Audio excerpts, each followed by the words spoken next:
Importante, tema importante, porque lo trae la carta que efectivamente está fechada 5 de marzo del 2023.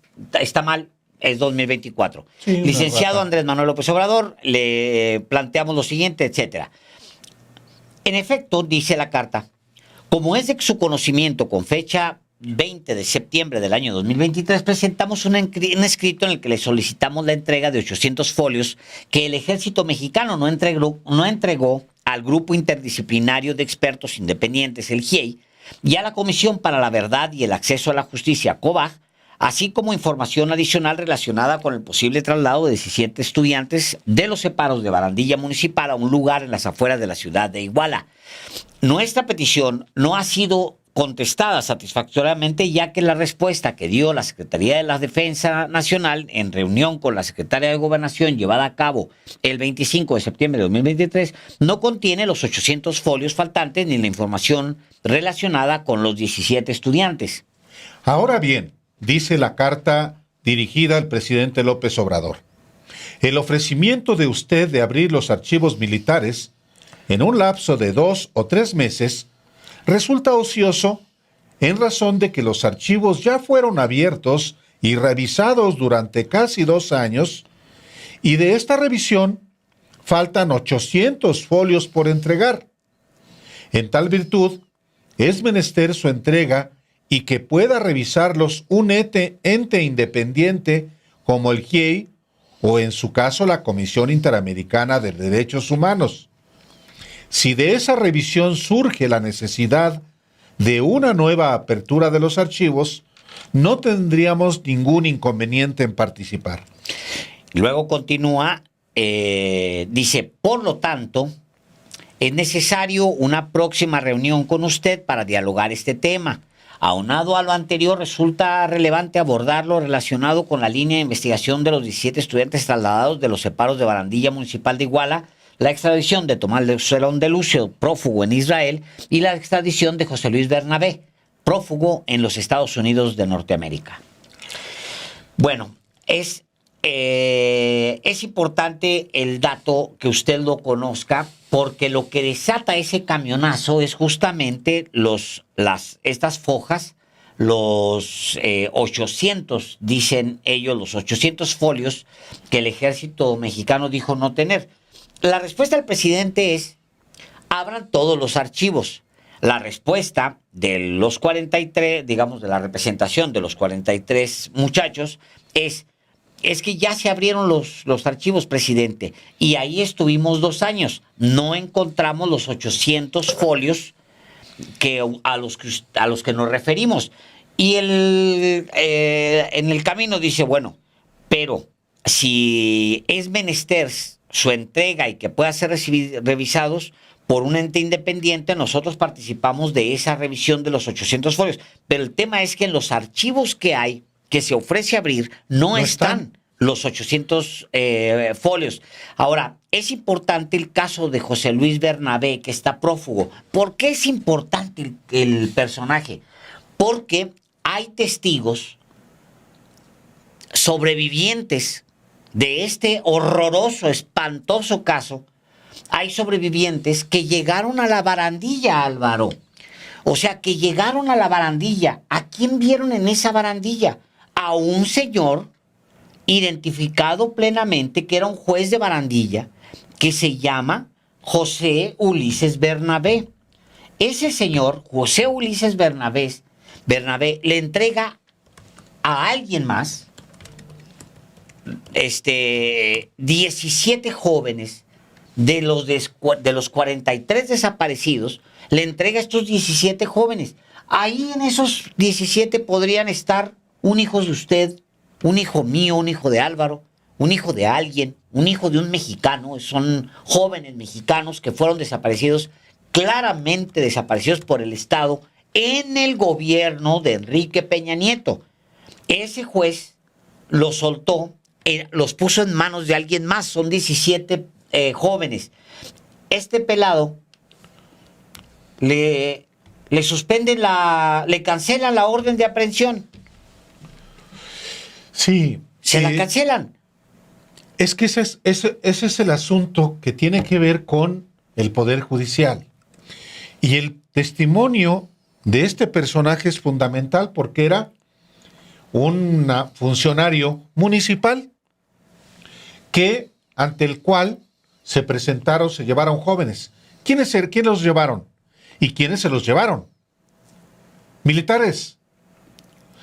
Está acreditada la participación de militares en la barandilla ante este juez, pero también hay que recordarlo, y nosotros fuimos inclusive al lugar mismo, al hospital donde llegaron jóvenes para atender a uno de sus compañeros, y ahí no los quisieron atender.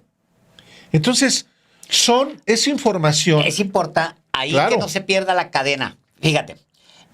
Es decir, este personaje es muy importante, es clave. Es el que estaba recibiéndolos en barandilla, ¿no? Estamos hablando de 17 jóvenes. Hay testigos que dicen, es ese, sí, es este es el que está, ese es, tal cual. Ahí se mete el Poder Judicial, tal. Pero no perdamos de vista algo. ¿A quién se los entrega? A militares. Hay una orden de captura contra 16 militares del 27 Batallón de Infantería. Claro. ¿Qué es lo que se refiere? Es decir, identificados los militares, no es que los militares no estén señalados claramente, de ustedes recibieron a 17, ¿a quién se los entregaron? No, sí están señalados. Y es la orden de aprehensión en contra de estos 16 militares del 27 Batallón de Infantería. Aquí hay un tema importante que son... Ellos dicen que existen 800 folders, digamos, de donde se documenta este tránsito entre la llegada de los jóvenes a la barandilla, su entrega a los militares en proceso, sobre los que hay orden de captura, y su desaparición. Sí. Entonces son 800 documentos que dicen, sí existen los padres de los 43. Sedena dice, nosotros no los tenemos. Gobernación se los transmite, nosotros no los tenemos. Presidente dice, abran todos los archivos. Ellos responden, ¿para qué abrimos todos los archivos, presidente? Es que si los abrimos, no los vamos a encontrar. Ya estuvimos en esos archivos que quieren volver a abrirnos. Ya estuvimos 2 años revisándolos. No están ahí los 800 documentos. Lo cual regresa la pelota nuevamente a Secretaría de la Defensa. De la Defensa Nacional. A la Secretaría de la Defensa. O sea, hay 800 folders, digamos, desaparecidos, literalmente desaparecidos. ¿Dónde están esos 800 documentos? ¿Y por qué diablos no los han entregado? Ese es el asunto. Así también. Es. O sea, hay desacato, hay quien ha dicho, están desacatando la instrucción presidencial y están poniendo en entredicho la palabra del presidente López Obrador. Correcto. El secretario de la Defensa, nosotros ya entregamos. Dicen los familiares, no es cierto, faltan. Así es. ¿A quién se está protegiendo? Ese es parte del asunto. Entonces, también por eso... Desde una ente muy particular, Álvaro. Desde la Secretaría de la Defensa. Sí. O sea, es ahí.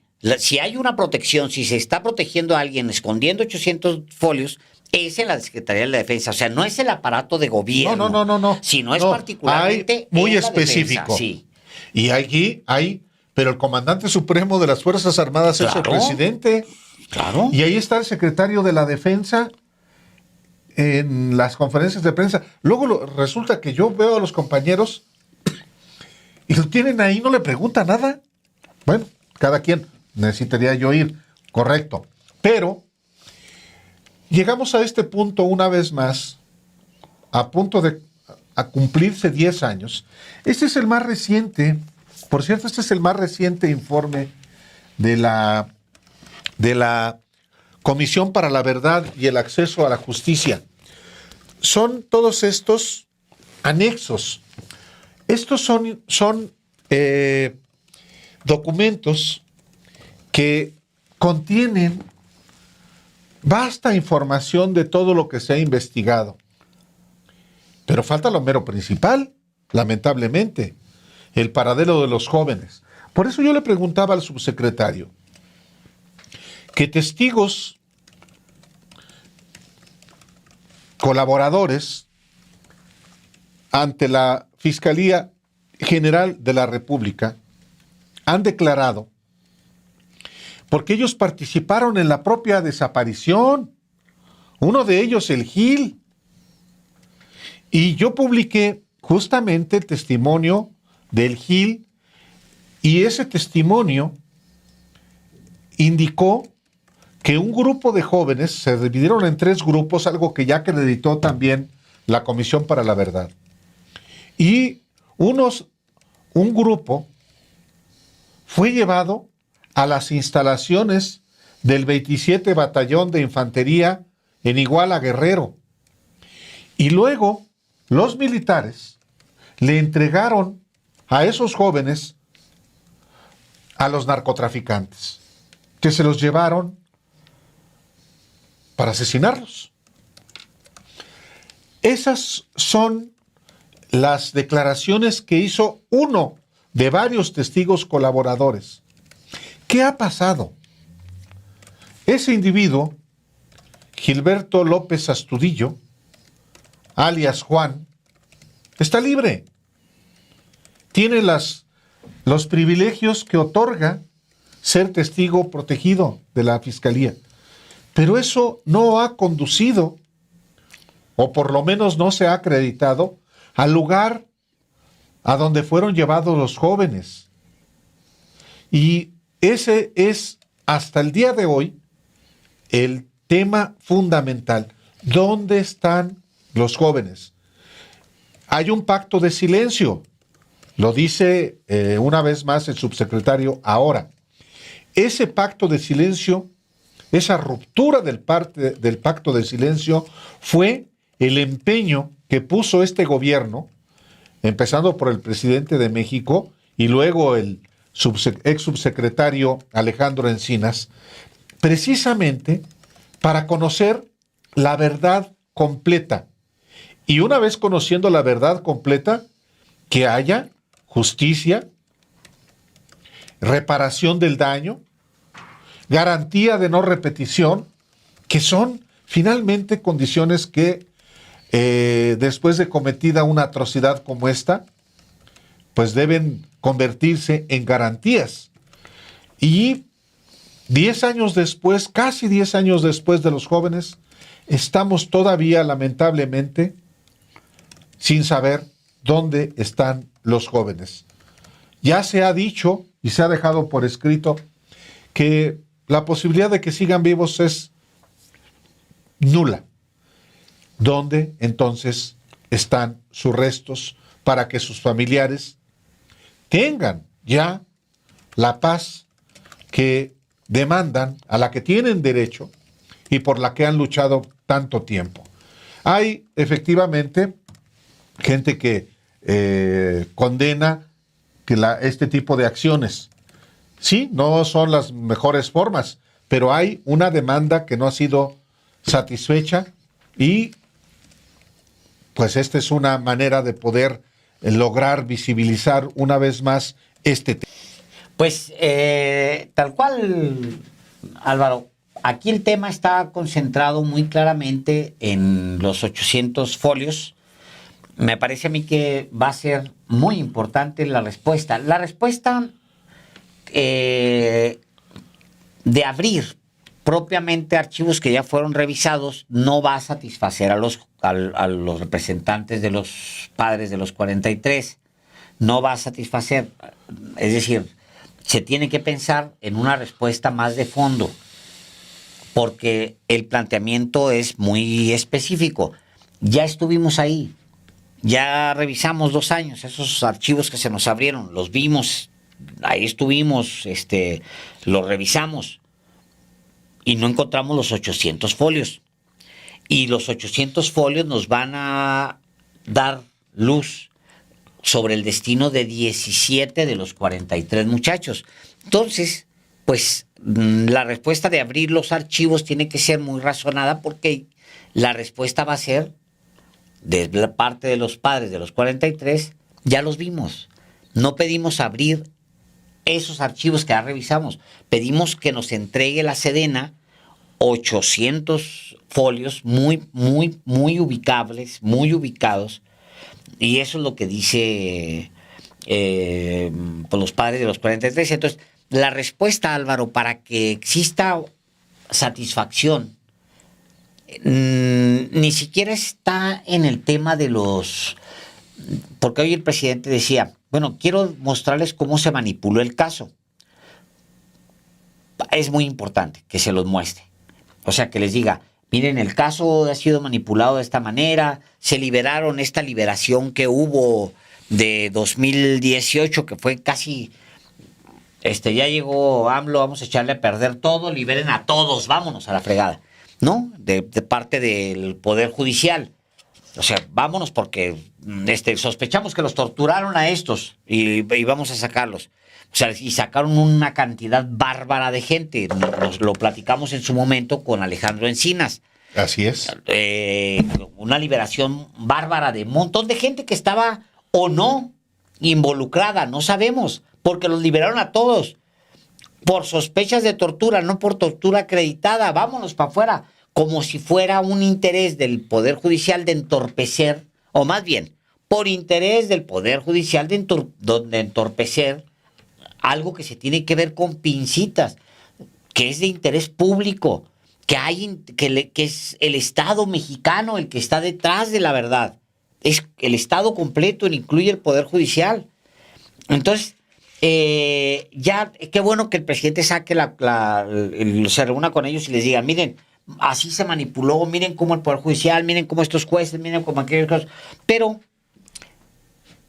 no va a pasar nada, absolutamente nada, no va a servir, pues, en el caso, si no hay una respuesta puntual, específica, si no hay una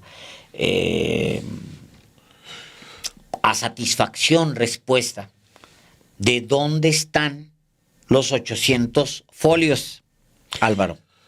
También es otro el asunto del pacto de silencio, Alejandro. Hay un general del ejército preso, el general Rodríguez Pérez.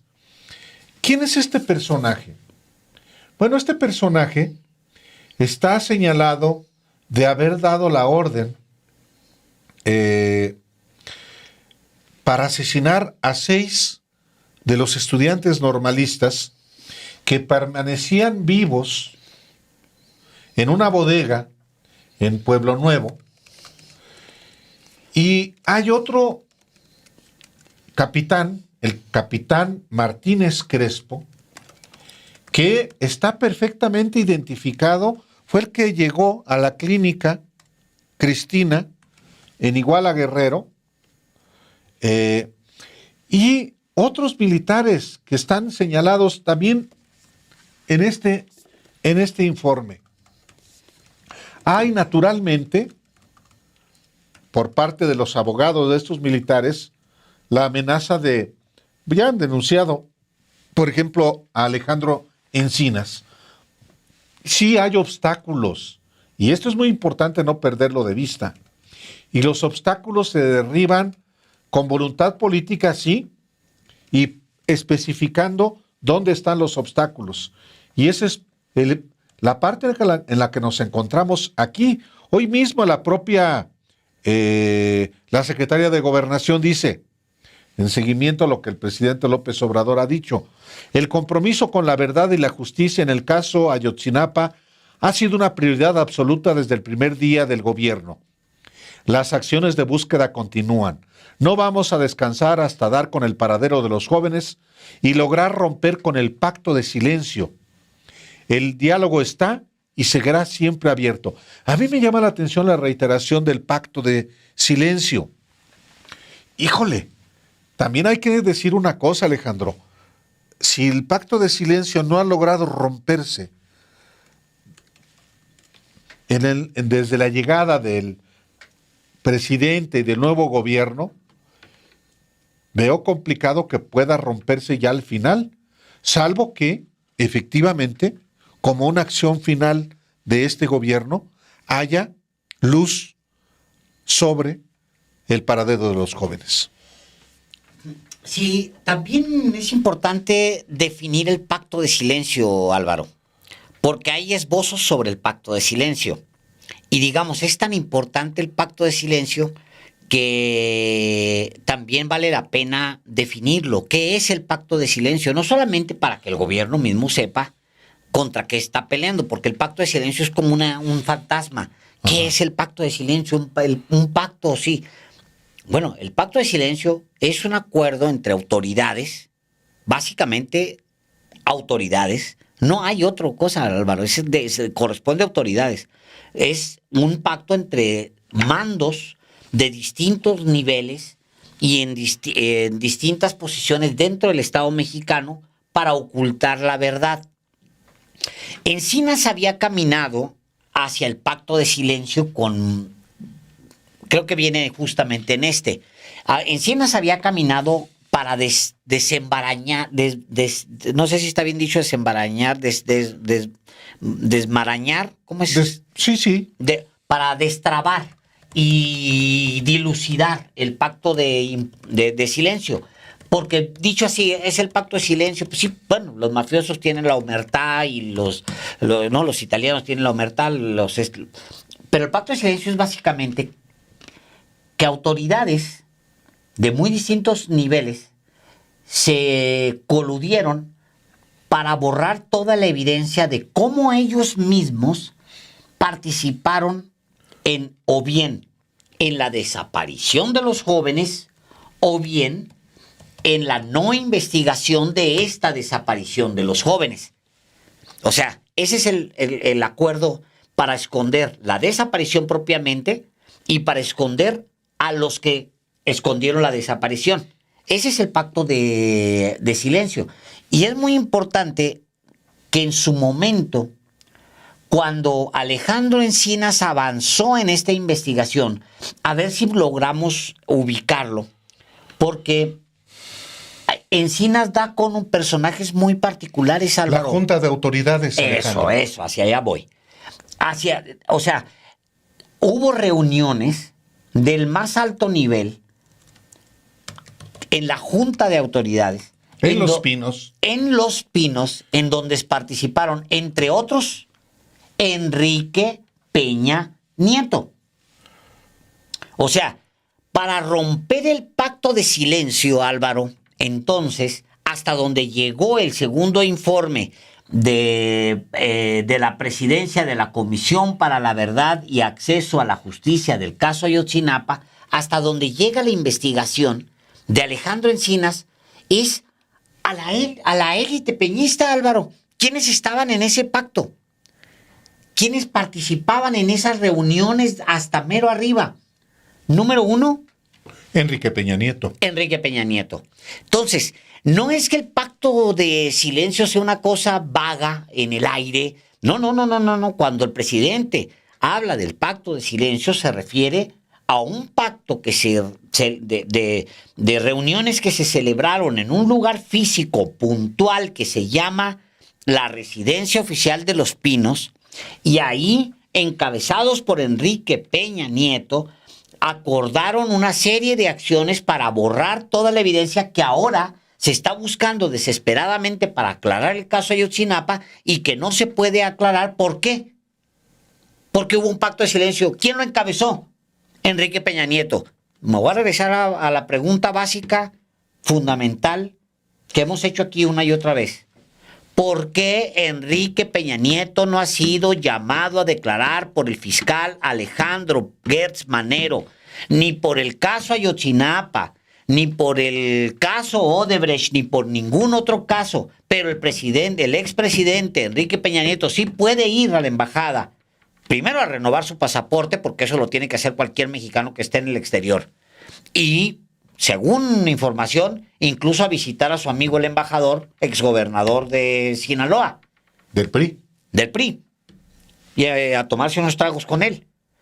¿Por qué Enrique Peña Nieto a estas alturas? Entonces el pacto de silencio tiene sentido que lo investiguen, tiene sentido que lo mencionen, si van a ir por las cabezas del pacto del silencio. Y hay que recordar quiénes integraban la Junta de Autoridades a las que se refiere el informe de la Comisión de la Verdad. Lo había mencionado Alejandro. En primer lugar, Enrique Peña Nieto. Luego, el secretario de Gobernación, Miguel Ángel Osorio Chong. Luego, el entonces Procurador General de la República, Jesús Murillo Caram. Luego, el general secretario de la Defensa Nacional, Salvador Cienfuegos. Luego, el jefe de la Agencia de Investigación Criminal de la entonces PGR, Tomás Herón de Lucio. Solamente con esos involucrados, pero resulta que ninguno ha sido citado a declarar. Y esa es una responsabilidad que tiene la Fiscalía General de la República, ahora ya con un titular de la unidad especializada ahí está Aurelio Nuño. Ahora es candidato. Y ahora es candidato del PRI.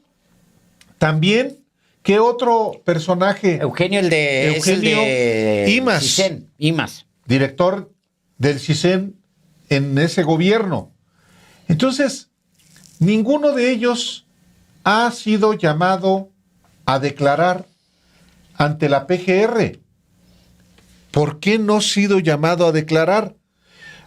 El anterior fiscal, Omar Gómez Trejo, tampoco ha dicho nunca por qué no los llamó a declarar.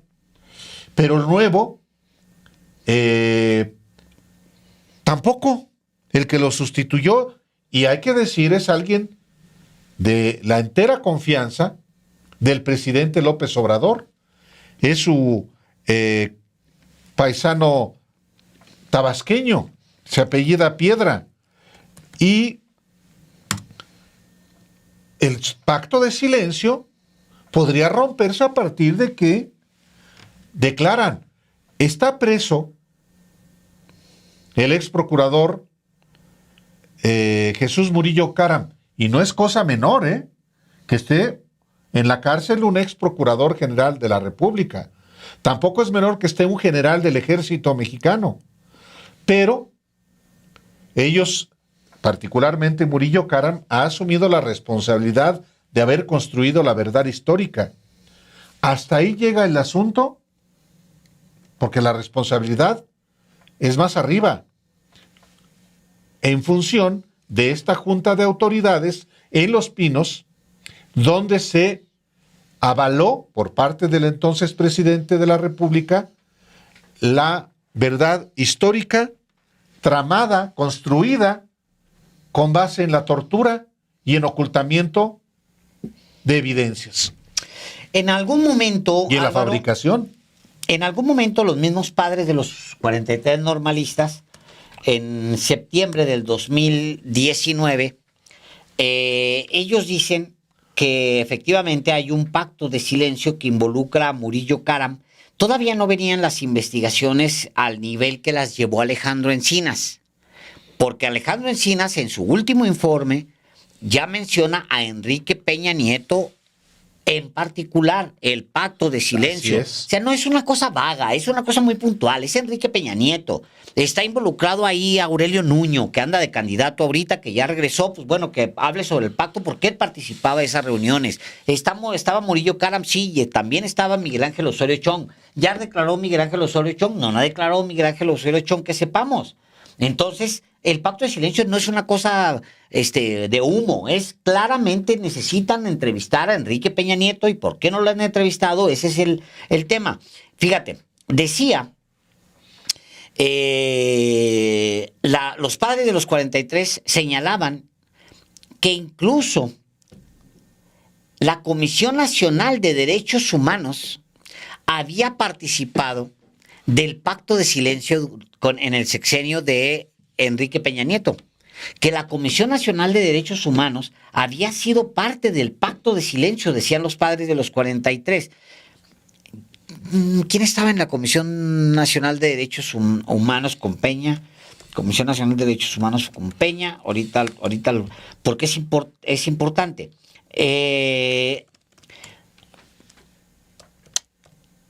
ellos planteaban que dentro de las reuniones, Era Luis Raúl González, ¿no?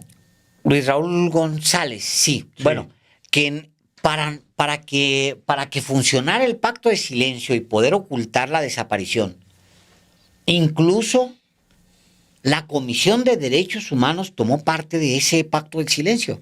¿Ya se les llamó a declarar a los que participaron de la Comisión de Derechos Humanos? No tengo idea. Tengo la impresión de que no. Allí es o sea, ahí es donde pues sí hay que romper el pacto de silencio. Empecemos por lo más obvio. Llamar a declarar a Enrique Peña Nieto. Ya. Ahí está el informe. Ahí está. Son ¿cuántos tomos? Son 6 tomos.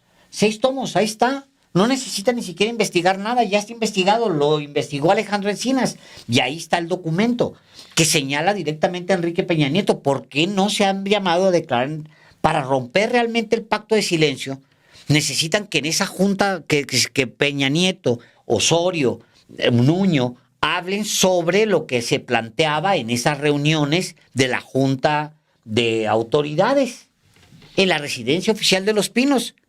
Eso es el pacto de silencio. Pues eso es lo que ocurrió, Alejandro, el día de hoy.